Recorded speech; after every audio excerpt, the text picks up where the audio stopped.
Enjeux de société. Philippe Vincent Foisy, Cube Radio. En direct à LCN. Alexandre Trudeau qui a témoigné finalement hier avec aplomb, disons-le, devant le comité des communes. Et il est formel, Philippe Vincent. Il n'y a pas eu d'ingérence dans la Fondation. Il a même blâmé les médias. Ah oui, hier, en écoutant Alexandre Trudeau, donc le frère de Justin Trudeau, tu dis avec aplomb, oui, avec une certaine arrogance aussi, perçu plusieurs, ou peut-être une suffisance, là, diront d'autres. Donc, Alexandre Trudeau qui dit qu'il n'y a jamais eu d'ingérence via la Fondation. Le Globe and Mail, dans l'article, est tout faux. C'est quand même le deuxième Trudeau à dire qu'une enquête du Globe and Mail est tout fausse, alors que quand on regarde les répercussions par la suite, il y avait pas mal de vérité à l'intérieur de ça. Souvenons-nous de Justin Trudeau et de SNC-Lavalin. Et au fond, ce qu'il dit, c'est que tout ça, c'est une grosse chicane de famille. Tout ça, c'est la faute de Pascal Fugère, qui était Pascal Fournier, qui était l'ancienne PDG de la Fondation Trudeau. Il disait qu'elle a commis des fautes graves de gestion et c'est à cause d'elle si aujourd'hui, il était obligé de se retrouver devant le comité. C'était un peu particulier là, parce que Alexandre Trudeau n'est plus membre du conseil d'administration depuis 3 ans, mais nous expliquait quand même les dénouements puis le fonctionnement de tout ce qui s'est passé à l'intérieur de la Fondation depuis 3 ans, mais parce qu'il a eu accès, dit-il, à des procès-verbaux de certaines rencontres. Donc, comme s'il avait mené une enquête parallèle et il venait nous donner les détails de cette enquête-là. Un petit peu compliqué tout ça. Puis même à l'entendre hier, il y avait quand même une certaine naïveté là, dans ce qu'il disait. Il disait les hommes milliardaires chinois qui ont donné l'argent n'avaient aucune intention de s'ingérer. Quand on a parlé d'un remboursement par le CRS, tout ça, c'était faux. Jamais il y avait d'autre intérêt que de simplement donner de l'argent pour la Fondation et pour l'Université de Montréal. Alors que, bon, ils participaient, ces hommes-là, ou étaient même présidents de certains organismes liés au gouvernement chinois qui voulaient faire de la propagande. Donc, à un moment donné, dans tout ça, il s'en sort pas mal. Ça ne nuit pas en ce moment la cause de ceux et celles qui restent dans la Fondation, la cause du gouvernement. Est-ce que ça mais va ça ajoute encore peu? de l'eau au moulin. Pas vraiment. Non. Ça ajoute encore de l'eau au moulin. Ça ajoute un peu à la confusion. Là, tu peux te dire, bon, moi, à l'intérieur de la Fondation, c'est une bisbille entre deux gangs. Là. Puis il y a cette chicane-là. Mais c'est pas parce qu'Alexandre Trudeau nous dit que tout est faux puis que lui a rien vu puis qu'il n'y avait pas du tout d'ingérence puis qu'il connaît ces personnes-là puis inquiétez-vous pas. Alors que dans ses livres, lui-même a été qualifié d'idiot utile par un ancien ambassadeur en Chine. Bon, là aussi, il dit que c'était dans le Journal de Montréal, fait que ça n'a pas vraiment de crédibilité. Jusqu'à quand, à un moment donné, tu te mets à cracher sur tout le monde puis que la seule personne qui a raison, c'est toi.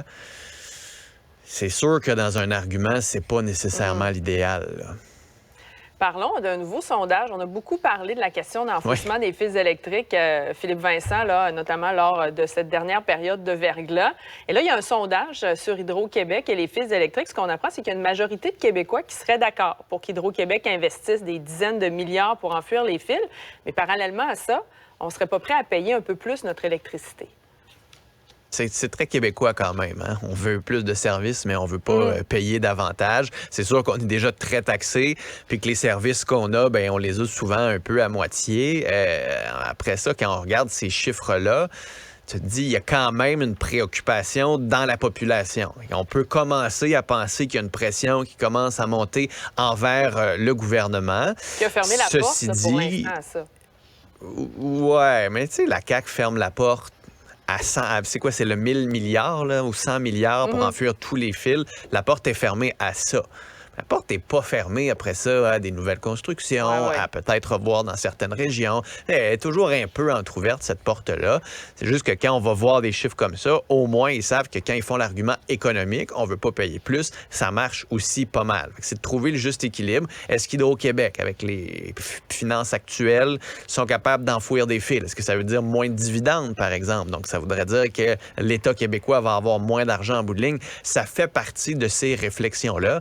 Mais c'est juste que quand tu vois ça, tu te dis, oui, on veut quelque chose, on n'est pas prêt à payer. Fait que ça va être au gouvernement d'essayer de couper la poire en deux ou de trouver une solution mitoyenne. Tu voulais nous dire un mot aussi sur une situation qui a fait jaser. Hier, Geneviève Guilbeault, qui a joué à un jeu pendant l'étude des crédits, elle a dit que c'était pour le bien de la langue française. Ouais.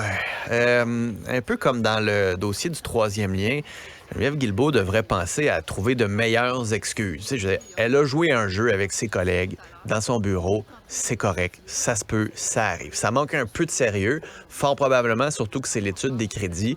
Après ça, s'ils voulaient faire ça, tant mieux. Mais de nous dire que c'est pour l'amour de la langue française, non, on la connaît, Geneviève Guilbeault, quand même, depuis un bon moment. C'est pas comme si c'était une ministre qui nous avait dit à quel point elle aimait la langue française ou elle nous avait habitués à utiliser des mots. Moi, l'un des mots les plus principaux que j'ai entendus dans sa bouche, c'est quand elle nous a dit que les Québécois étaient dociles. C'est pas comme si elle avait la bonne définition des mots par rapport à ce qu'elle voulait dire ou qu'elle avait une grande préoccupation par rapport à ça. Alors, dites-les, vous avez voulu jouer. Excusez-vous, c'est tout, passez à autre chose. C'est comme dans le dossier du troisième lien. C'est normalement la première année de la CAQ, on aurait fait « Ah, ça, c'est drôle ». Mais c'est des petites affaires comme ça qui, tranquillement, pas vite, s'additionnent, qui commencent à égratigner la petite poêle au téflon, puis les œufs commencent à coller. Puis quand les œufs commencent à coller, ils sont de plus en plus difficiles à décoller. Merci pour ton commentaire encore une fois ce Salut. matin, Philippe Vincent. On se reparle demain.